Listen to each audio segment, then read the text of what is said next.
So Tania, welcome. Thank you. It is always so good to have you. I'm so grateful and excited that you are now part of our team. You know, over the last few years, we have brought you into our institutional work and as the expert, as the psychotherapist, just in case someone would have needed to step away or we need extra support that requires a clinician.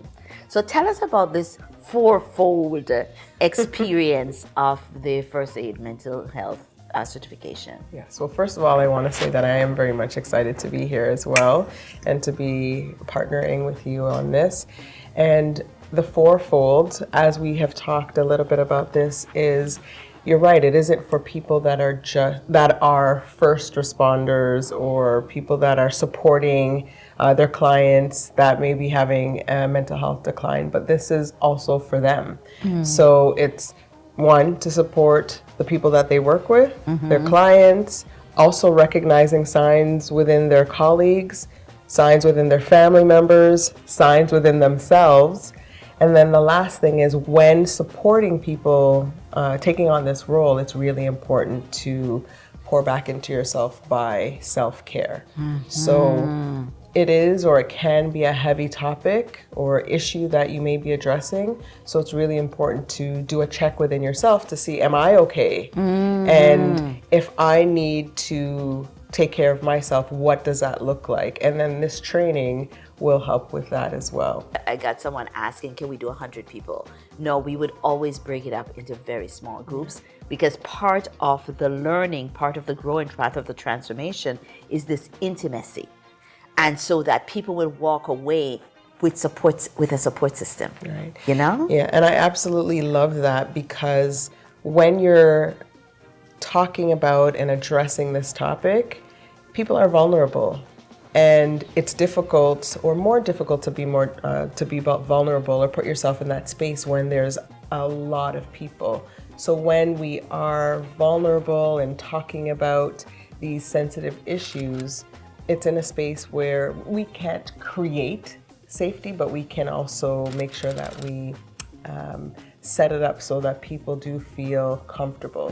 So I think that those things are very important. So I was very much on board when we were both on the same page of it not being this huge thing. Yeah, it's not a webinar. No. It's not a webinar. The goal is to cultivate an environment where people feel grounded and ready to take on this experience. Because as I had mentioned, it is an immersive experience. I work a lot with leaders, many senior leaders.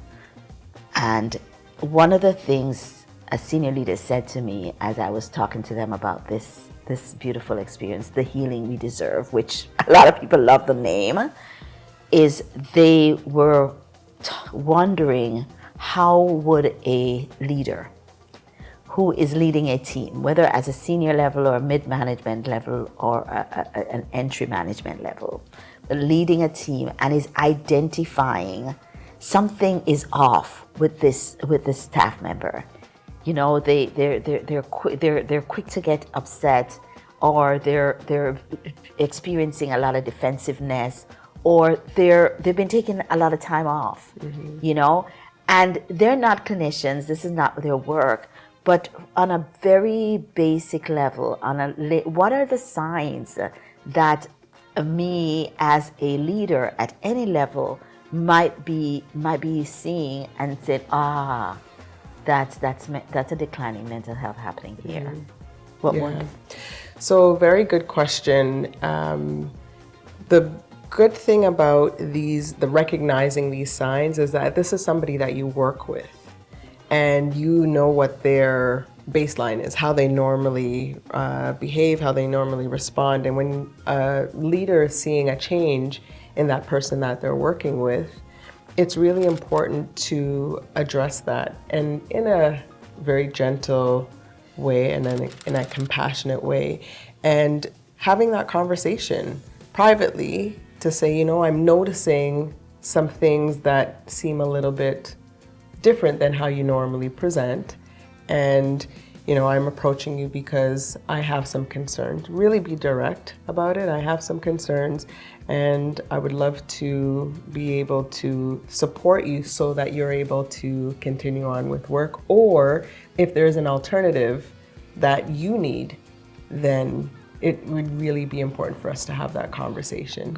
So I think that it's having that care and concern, being direct, bringing it forward, and seeing where that lands, right? If somebody really is having a decline in their mental wellness, it will continue to decline if they don't address it. Yeah. So letting them know that this is something I recognize and I'm here and I want to support in the best way I can, given the confines of work, then I think that that's something really important. And having such trainings like this within the workplace to normalize that people do experience a decline in their mental wellness. I mean, what is it? 1 in 5 Canadians that experience a decline in their mental wellness within a year or within a lifetime. So it's something that we're all touched with. Yes. So whether it be personally or with somebody that we know, someone who's close to us, we do have that experience or have a story that we can share. So having the conversation is very important, but not only having the conversation, also getting an understanding of what it looks like, what it sounds like, and how do we address that. So I think that those things are really important to normalize that this is something that happens. Just like physical health is a challenge, mental health is a challenge as well that we experience. So the body, the physical body can experience ailments and challenges. The brain, the mind, same thing. So we know oftentimes in society we look at the mind and body as separate, but they're actually connected. Yes. And it sounds like a simple concept, but I think we forget that. Yes. So when the mind is good, we want to make sure that the body is good, and vice versa, right? And the spirit and the emotions. And that's the thing in the healing we deserve. We're looking at mind, body, spirit, and emotions. We will be looking at the whole person because we are whole people. Exactly. We don't go to work and leave the mental, the mind behind. And we don't go to work and leave the emotions behind or leave the spirit behind. We go to work in our whole self. And so in this learning experience, we will be talking about the whole self, and I'm looking forward to the tips that you'll be giving folks on how they identify the decline, how they respond, and then most importantly, how they take care of themselves. This is so important. This is such an important topic, and I mean, it's something that we are talking more about, but we need to continue to have the conversation. And I think about stigma as well, which is so huge. It's still a thing. So continuing this conversation and then having those concrete steps on how to support oneself and supporting other people will be what takes us to the next level of cultivating or continuing that journey of healing ourselves, mind, body, spirit, and soul. And I love that you said continuing, because from an African traditional perspective, we don't see healing as this one-stop thing. We don't see healing as this, oh my goodness, something is hurting, so let me heal. It's an everyday, as long as we're in this physical body, we're always required to be healing. We're always required to do the things that keeps us well. Healing is not a one-off thing. Healing is not, we don't wait until something happens to heal.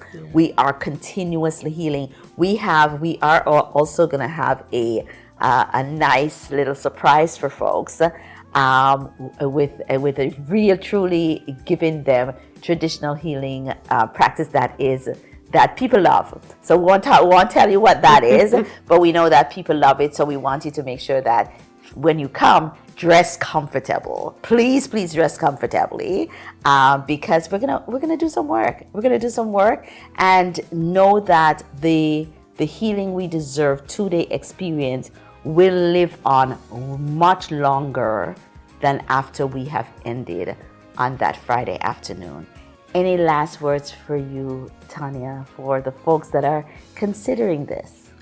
I am excited. It's going to be great. It's going to be I think it's just going to be this great collective where there's going to be healing, there's going to be learning, and I think that connections will be made. And I'm hoping that when people walk away from this training, one of the things I'll say on the side of the mental health first aid piece is that you're not alone. There's nothing wrong with you. You are whole, and we just want you to know that, and we want to give you the skills and the tools needed to help you as you continue on the journey of healing. So they're not coming because they're broken or somebody in their life is broken.